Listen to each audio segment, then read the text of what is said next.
This is Limitless Spirit, a practical, inspirational, and thought-provoking weekly podcast about the impact of faith and Christian identity in today's world. And now here's your host, champion of Jesus and people who love him, world traveler and co-founder of World Missions Alliance, Helen Todd.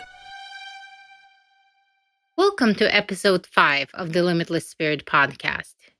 Are you smarter than a robot? This is the question to ask yourself as we head into the new decade of the 21st century. Why? Because we live in the days when artificial intelligence is outperforming humans at most tasks. Will it devalue us or one day replace us altogether? Artificial intelligence can diagnose a disease better than human doctors and build better algorithms than human developers. Today, there is an AI system that can replicate the brushstrokes, colors, and shadows and perfectly recreate unique art of Vincent van Gogh, whom the experts once considered inimitable. It goes deeper. Artificial intelligence through natural language processing can simulate human relationships.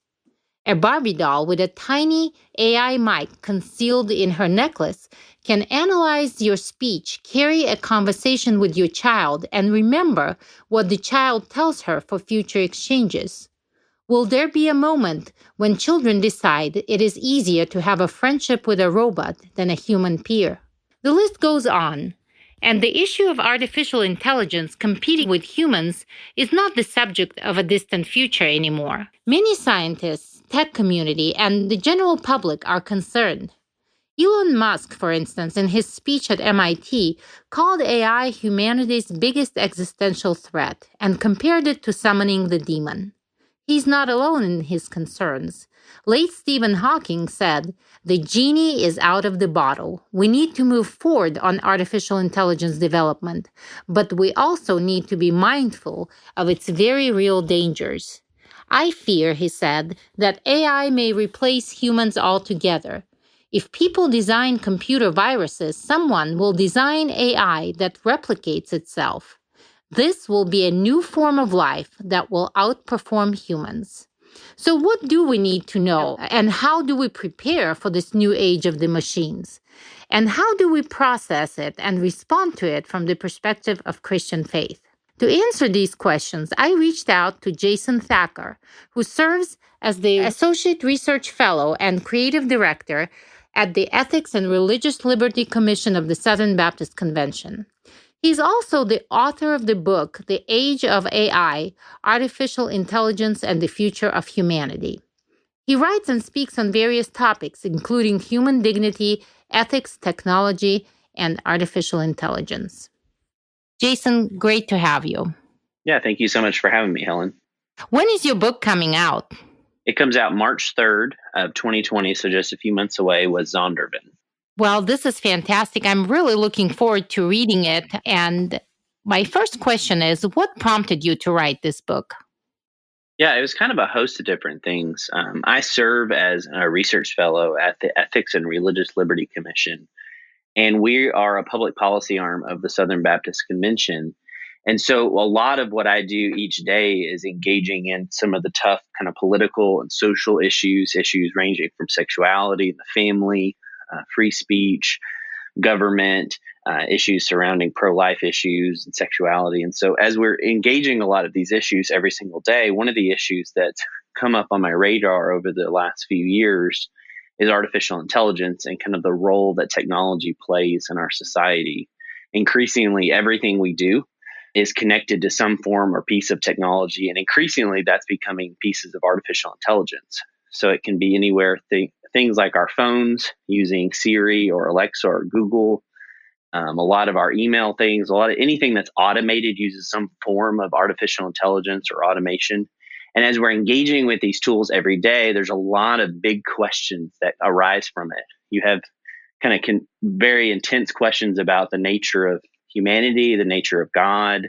Are we able to create something that's smarter than us or faster than us or bigger than us?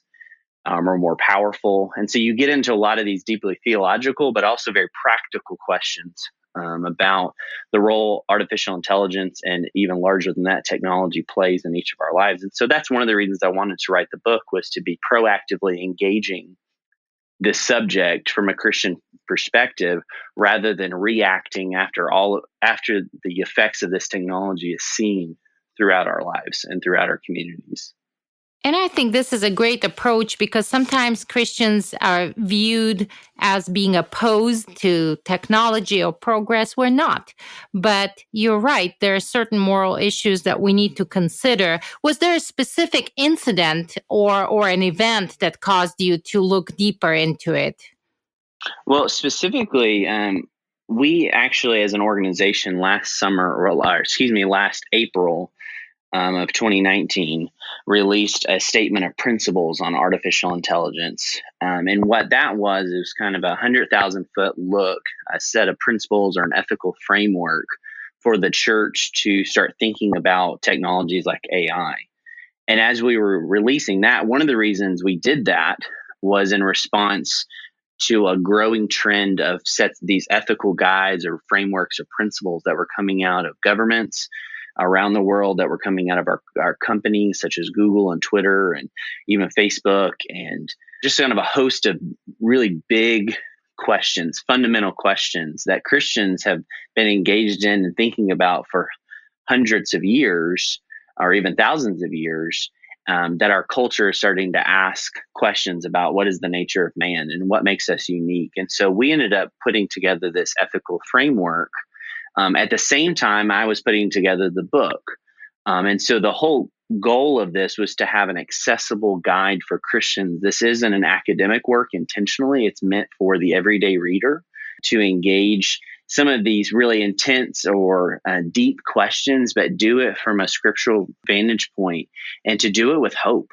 A lot of times, I think when Christians engage difficult subjects, as you said, you either get very defensive or we're known for what we're against.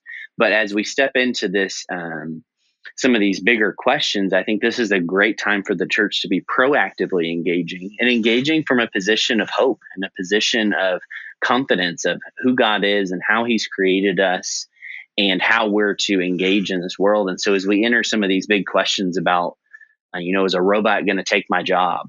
Or Right. what are about these kind of crazy things that I've heard about sex robots and what's that all about? The whole goal is to proactively engage these questions with the hope of the gospel.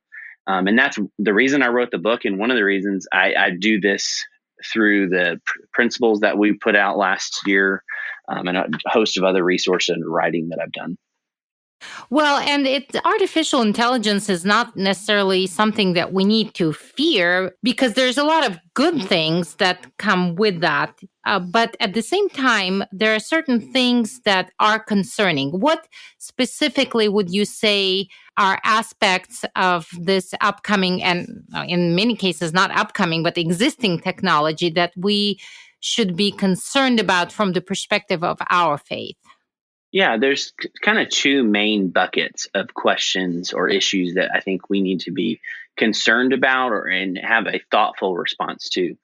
One is Peter exhorts us to have a reason for the hope that's in us, and so often in this kind of in this technological age, with innovations that are doing things that we never thought a piece of technology or something that we created could do, we're being pressed and saying, well, there's no reason for God, or there's no understanding, like there's no anything special about humanity. And so this kind of dumbing humanity down, saying we're just like a machine. We're just a whole bunch of cells. We're electrical signals. You even see this in a recent tweet from Elon Musk, who I respect, and I think he does a lot of really good things. But even him just kind of parroting out this talking point of, all you are is a brain in a vat. All you are, everything you think and feel is just an electrical signal in your brain. So nothing is really real. And so this idea of materialism, which is something the church has engaged for thousands of years, this worldview of materialism is kind of rearing its head again through the sciences and through technology. And as Christians, I think that's really concerning. So it's not that specifically AI is causing us to ask new questions per se. It's causing us to ask old questions in light of new opportunities. And so it's not prior to the last 30 years or so, we didn't really have machines that could think or process in the same way or even better than a human in some very narrow circumstances. And so that's causing us to ask the new questions of, can we create a piece of technology that's smarter than us, that's faster than us, that, at what point does this technology become conscious, or what time does this AI have moral agency, and a lot of these kind of deeper, bigger questions. So that's one bucket that you have of this kind of dumbing humanity down, making us, there's nothing unique about us. We're not really created in God's image. God doesn't really exist. You have those type of questions. And that's one of the bigger things that I address throughout the book. Well, let's look at just a very real and practical example. So I was reading on some artificial intelligence that is already in use. And one example was a Barbie doll that was made basically alive through artificial intelligence. So a child playing with this Barbie can be conversing with the doll, and not only the doll is trained to respond to the child, but the doll remembers the conversations and can refer to them. So essentially it can replace a friend to a child, and the more intelligent it becomes and the more intuitive it becomes, it could even replace relationships like friendships, or you mentioned the sex dolls, it could replace love, it could replace friendship. So these are really serious questions to consider. Yeah, and those are some really good examples, whether it's the Barbie doll. You see this through the rise of smart assistants like Alexa and Siri and Google Assistant, where you have these AI tools that use natural language processing in order to understand what you're saying and to respond. But one of the things that we have to keep in mind, especially in this day and age, is the difference between what is called narrow AI and what's called general AI. Narrow AI is the only type of artificial intelligence we have. And what defines it as narrow is that it's very specific. So that talking Barbie doll can only do that one thing. Your Alexa or Siri or Google Assistant can do maybe a multitude of tasks, but it's very narrow in its application. So I can't look at that Barbie doll and say, go turn on the light. It's not going to be able to do that. It might be able to interact with me or have a conversation per se, but that Barbie doll has no idea what it's saying or what it's really doing, because at the core of it, it's math. At the core of it, it's a system, a database that it's referring to. But as you're saying, the very real impact that we see on how we view ourselves and how we interact with these tools, those are some really difficult questions about how do we raise kids in the age of AI, or how do we raise families and strengthen our marriages. And what we need to be doing is prioritizing flesh and blood human relationships, because we're called into community. We're called into community with one another. We're created in God's image, made for community, made to engage these things, and keeping the idea that technology is a tool and that every AI is a tool. It's something that we can use. As I like to say, we can use that for the glory of God and to love our neighbor, as we see Matthew chronicle what Jesus said in Matthew 22. This is a great point. Well, you said that the narrow AI is what we have in use now, but what about the future? Exactly. And so those are where a lot of kind of the big existential questions come, of if it's possible to create a general AI. The only general intelligence that our world has ever known is human beings, meaning that we can take knowledge and apply it to a general task. While my dog or different animals have certain levels of intelligence, there's nothing to the level of human level intelligence other than humanity. We don't have a machine that can do that. So are you saying that it doesn't exist and currently? The idea is there's a lot of questions if that's even possible, because we don't really know what the nature of consciousness or what makes a human when you get strictly into the scientific set, or what makes the brain alive. And so you get a lot of these really deep questions that people have asked for a number of years, but we have this new possible opportunity to create general AI. That's where you get a lot of questions about, well, how does that affect my family or my work, or how does that affect even issues such as warfare? and drone systems and different things like that. Is it truly possible for creation to rise above its creator? And is the world empowered by AI going to be a safer place or a more dangerous place? Tune in for more with Jason Thacker in the next episode. To find out more about Jason and his upcoming book, check out his website, jasonthacker.com. If you enjoy this podcast and are listening to us on iTunes, please take a minute to write a review. This will help us tremendously to get the word out. I look forward to hearing from you, and any comments or suggestions or questions that you have, just send me an email to podcast@rfwma.org. Until next time.